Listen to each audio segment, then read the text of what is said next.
Assalamualaikum warahmatullahi wabarakatuh. Perkenalkan, nama saya Muhammad Hilmi Mustafa Eskia Putra dengan NIM 2400018153. Di sini saya akan mempresentasikan hasil tugas akhir basis data saya. Yang pertama, pada proyek mata kuliah, mahasiswa mengimplementasikan DML berupa sort atau join. Di sini ada inner join plus order by, laporan transaksi terbaru. Inner join digunakan karena kita hanya ingin melihat data transaksi yang valid. Transaksi harus punya pelanggan yang jelas dan karyawan yang jelas. Data sampah atau tidak lengkap tidak akan ditampilkan. Order by digunakan data diurutkan berdasarkan tanggal masuk secara descending menurun agar kita bisa langsung melihat transaksi hari ini atau yang paling baru di barisan paling atas. Contohnya seperti ini. Kemudian ada left join, order by, laporan populasi paket. Left join digunakan dengan tabel nama paket layanan kiri. Tujuannya agar semua jenis paket tetap muncul di laporan, meskipun paket tersebut belum pernah laku, jumlahnya terjual 0. Jika pakai inner join, paket yang tidak laku akan hilang dari laporan. Pengurutan, order by dex. Data diurutkan berdasarkan hasil hitungan total terjual, dari yang terbesar ke terkecil. Ini membantu manajemen melihat produk paling laku. Kemudian ada rec join dan order by, laporan absensi atau kinerja karyawan. Penjelasan, rec join digunakan dengan tampil kanan karyawan sebagai prioritas. Tujuannya adalah menampilkan seluruh daftar pegawai, termasuk pegawai baru atau admin gudang yang mungkin belum pernah melayani transaksi, atau di kolom transaksinya akan diberi 0. Pengurutan order by ASC, data diurutkan berdasarkan nama karyawan secara ascending A sampai Z. Ini membuat laporan berfungsi seperti daftar hadir agar mudah mencari nama karyawan tertentu. Kemudian soal nomor 2. Pada proyek mata kuliah, mahasiswa mengimplementasikan TCL berupa trigger atau storage procedure. Trigger 1, fungsi dari trigger ini yaitu ketika insert nama pelanggan otomatis hurufnya menjadi kapital. Kemudian trigger 2, fungsi dari trigger ini yaitu pemicunya saat terdapat data baru masuk ke dalam pembayaran. Contoh, pelanggan Agus membayar 10.000. Kemudian efek dari trigger ini, database secara otomatis akan mencari transaksi milik Agus pada tabel transaksi dan mengubah kolom status transaksi menjadi selesai.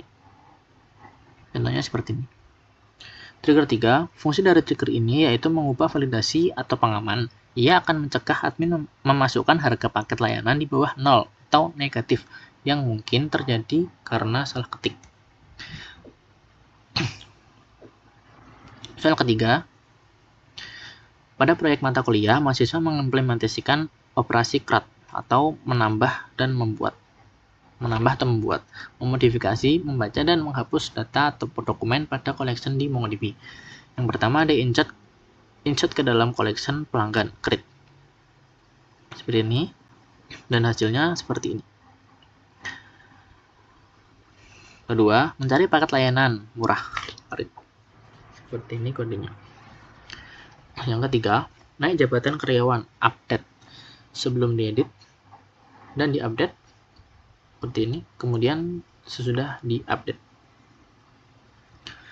Yang keempat, melihat daftar transaksi diurutkan dari yang barusan masuk, read plus sort. Ini kodenya.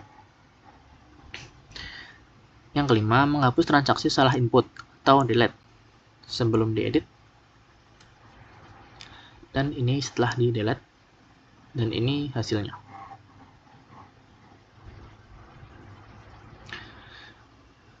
Yang keempat, pada proyek mata kuliah, mahasiswa mengimplementasikan pemodelan data minimal 2 collection pada NoSQL database MongoDB. Jelaskan kenapa pendekatan normalisasi atau referencing atau denormalisasi embedding digunakan. Jawabannya seperti ini. Model data ini menggunakan pendekatan hybrid atau keduanya.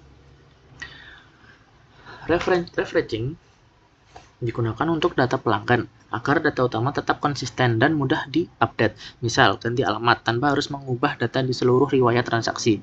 Ini menghemat penyimpanan dan menjaga integritas data identitas. Embedding digunakan untuk detail paket dan pembayaran karena data ini merupakan satu kesatuan dengan struk transaksi yang selalu diakses secara bersama. Selain mempercepat proses pembacaan data, embedding juga berfungsi untuk menjaga riwayat harga dan item agar tidak merubah meskipun data utama paket kedepannya mengalami perubahan harga. Contoh diagramnya seperti ini. Kemudian cara membuat diagramnya, yang pertama, jika menggunakan referencing, pastikan reference yang digunakan adalah ID dari dokumen di collection yang lain yang dirujuk. Contoh, di collection produk, file dijual di adalah array yang menyimpan ID dari collection toko. Pastikan tipe data elemen array dijual di adalah object ID. Kemudian, setelah membuat collection dan menambah dokumen baru di masing-masing, buka MongoDB Compass, lalu pilih data modeling, kemudian create new diagram. Lalu, beri nama data model, kemudian pilih connection, lalu pilih database, dan pastikan semua collection tercentang. Lalu pilih automatically infer relationship, dan klik generate.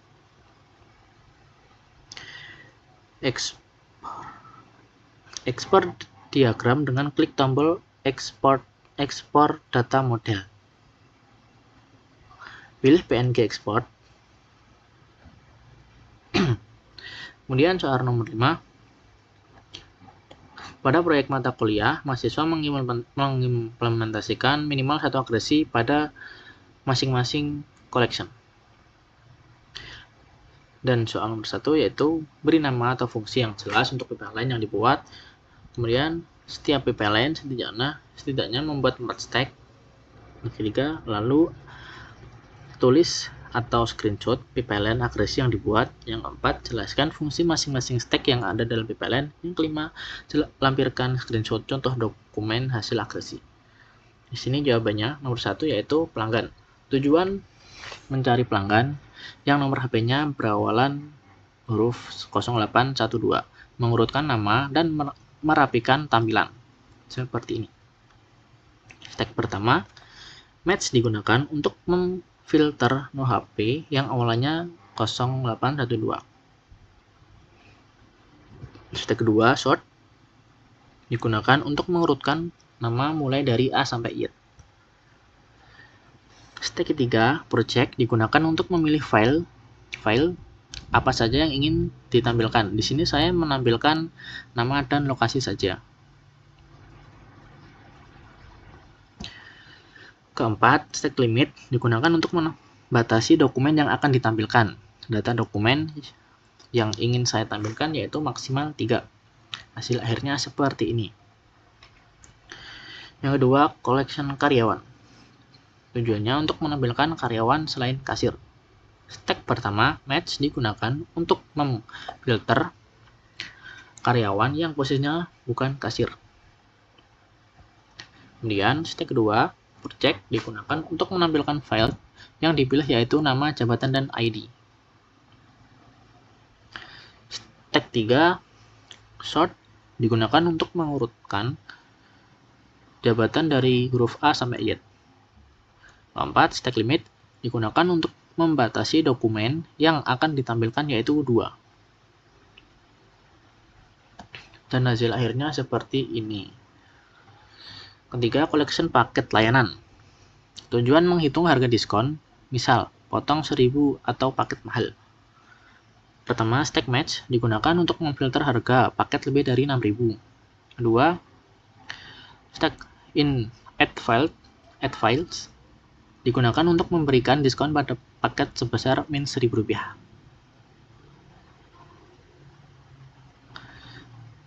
Stack ketiga, sort digunakan untuk mengurutkan harga dari yang terendah ke tertinggi.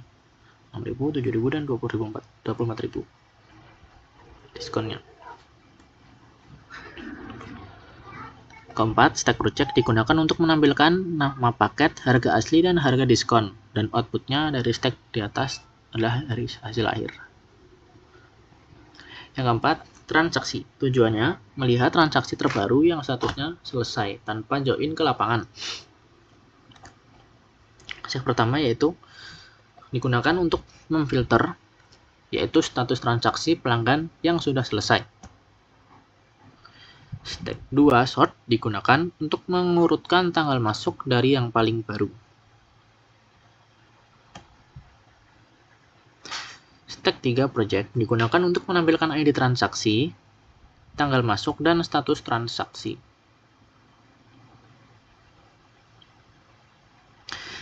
Keempat, stack limit, digunakan untuk membatasi jumlah dokumen yang akan ditampilkan, yaitu 5 untuk hasil akhir, yaitu pada output stack 4. Yang kelima, collection detail transaksi. Tujuannya mencari item cucian yang jumlahnya kuantitasnya banyak di atas 2. Yang pertama, stack match digunakan untuk memfilter kuantitas dari detail transaksi di mana lebih besar dari 3. Yang kedua, stack in add field digunakan untuk menghitung poin kerja, yaitu dengan kuantitas dikali dengan 2. Ketiga, stack sort digunakan untuk mengurutkan kuantitas dari yang terbesar ke terkecil. 7, 6, 6, 5.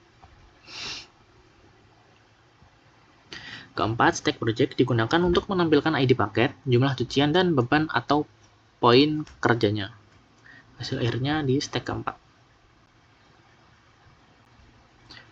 6. Collection pembayaran. Tujuan mengelompokkan total pendapatan per metode pembayaran tunai vs kris. Stack pertama, stack match digunakan untuk memfilter jumlah bayar lebih dari 0. Kedua, stack group digunakan untuk mengelompokkan berdasarkan metode bayar dan hitung totalnya. Ketiga, stack sort digunakan untuk mengurutkan total uang atau pendapatan mulai dari paling besar ke terendah. Yang terakhir, stack keempat, project, digunakan untuk menampilkan metode dan pendapatan paling banyak. Hasil akhir di stack nomor 4. Mungkin itu saja yang bisa saya presentasikan untuk project mata kuliah basis data ini. Kurang lebihnya mohon maaf. Saya tutup. Assalamualaikum warahmatullahi wabarakatuh.